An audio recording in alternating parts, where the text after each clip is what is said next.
नमस्कार, आप देख रहे हैं डीएनए टाइम्स और मैं हूं आपके साथ प्रियांशु शर्मा। आइए शुरुआत करते हैं इस वक्त की छत्तीसगढ़ से जुड़ी तमाम बड़ी खबरों से। आंगनबाड़ी कार्यकर्ताओं सहायिकाओं के लंबित मांगों के पूर्ति के लिए सौंपा ज्ञापन। आंगनबाड़ी केंद्रों में कार्यरत मेहनतकश महिला कर्मियों को जो मूलभूत सुविधा और लाभ केंद्र और राज्य सरकार से मिलने चाहिए, उसको लेकर 1 दिवसीय धरना प्रदर्शन।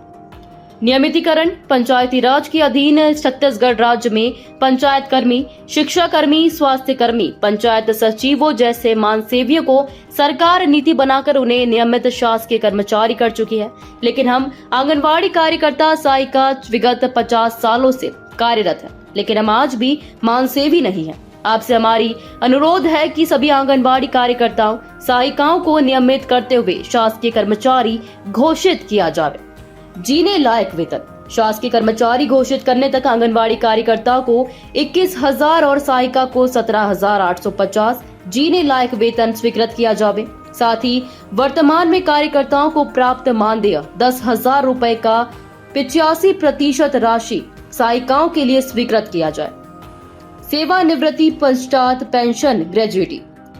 35 से 40 वर्ष विभाग की सेवा करने के बाद भी बुढ़ापे के समय जीवन यापन हेतु ना तो कोई पेंशन मिल रहा है और ना ही एक मुश्त राशि। कार्यकर्ता को 10,000 और सहायिका को 8,000 मानसिक पेंशन और बुढ़ापे के शेष जीवन यापन के लिए कार्यकर्ता को 5 लाख रुपए और सहायिका को 4 लाख रुपए एक मुश्त ग्रेजुएटी राशि प्रदान किया जावे। समूह बीमा योजना लागू करना। भविष्य की सुरक्षा के लिए आंगनबाड़ी कार्यकर्ता सहायिका को समूह बीमा योजना GIS में जोड़ा जावे। इस हेतु नीति निर्धारण किया जाए।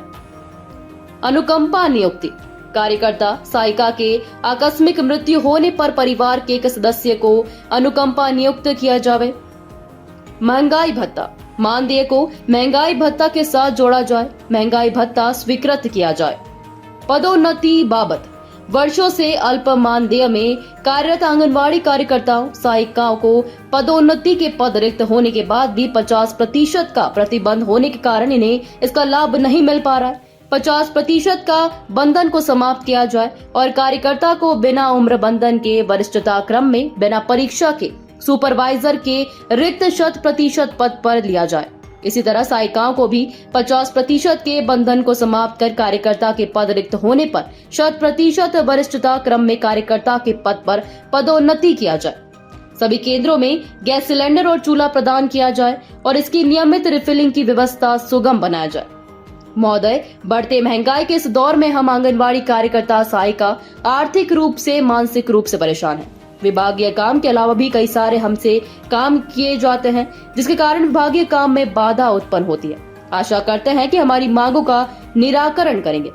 अतः आपसे विनम्र अनुरोध है कि हमारी उक्त मांगों को सहानुभूति पूर्वक विचार करते हुए पूरटाने की कृपा करें। संघ आपका हमेशा आभारी रहेगा। मौला छत्तीसगढ़ से संवाददाता योगेंद्र सिंह ने की रिपोर्ट।